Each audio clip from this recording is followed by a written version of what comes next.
Hello, habari. Hii ni Mazda Clinic Goba. Leo ninataka tushare kidogo kuhusu moja kati ya changamoto ambayo inatokea pia kwenye Mazda CX-5 na Mazda Atenza na Mazda CX-8, lakini pia hata magari mengine, makampuni mengine tofauti. Lakini kwa sababu hapa ni kliniki ya Mazda, basi tungependa zaidi kujadili kuhusu Mazda. Sasa kama umewahi kukutana na changamoto ya drive shaft, basi hizi ndizo dalili zake. Na dalili hizi nataka zikusaidie wewe kutambua kwa urahisi zaidi kwamba drive shaft za gari yako zinaenda kufa. Sasa Mazda, kwa mfano Mazda CX-5, Mazda Atenza zinakuja na muundo wa aina mbili wa uvutaji wa matairi. Zipo ambazo zinavuta matairi manne ambapo drive shaft zitakuwepo mbele na nyuma, lakini ziko ambazo zinavuta matairi mawili ya mbele ambao ni front wheel drive, kwa drive shaft zitakuwa mbele. Sasa hapa mara nyingi changamoto hii inatokea sana kwenye drive shaft za mbele. Sasa hizi ndizo dalili ambazo zitakusaidia wewe kujua kwamba Mazda yangu ina changamoto ya drive shaft, hivyo nijipange kuzibadilisha. Changamoto ya kwanza au dalili ya kwanza ambayo utaiona ukiwa unaendesha gari, utakapokuwa ukifika spidi kubwa, labda kuanzia 100, ukiwa unatoka 100 kwenda 120, unakuta gari yako inatetemeka au steering inatetemeka kila unapokanyaga mafuta zaidi. Hapo inamaanisha drive shaft zimeanza kufa.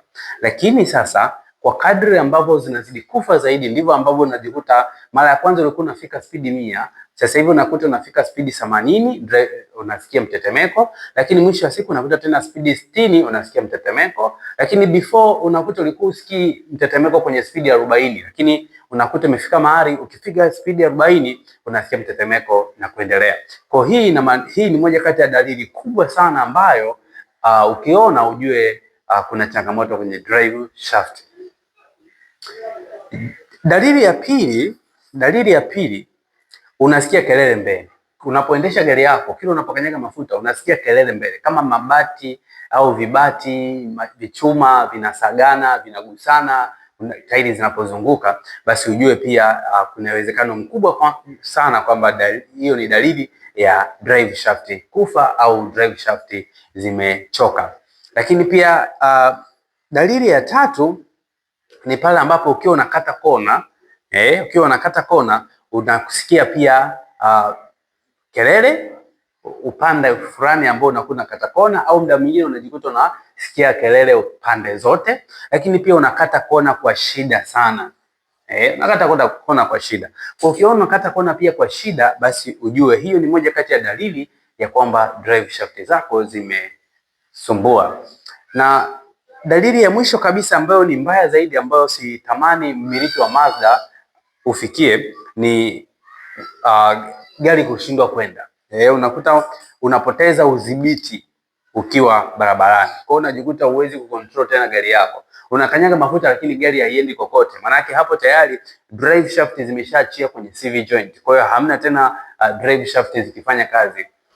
Kwa hiyo pia ni dalili ambayo ni mbaya zaidi. Kama ulikuwa safari ndefu, unaweza ukajikuta gari yako inaanza kubebwa na kupelekwa kwa fundi, au mafundi waje hapo hapo watengeneze gari kwa sababu haiwezi kwenda kokote.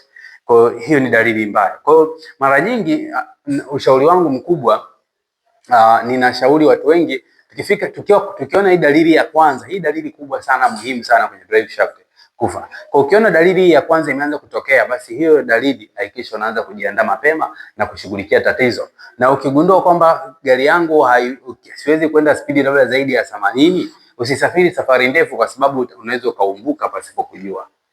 Kwa hii ni kitu ambacho nilikuwa ninataka ni share na wewe hapa Mazda Clinic Goba.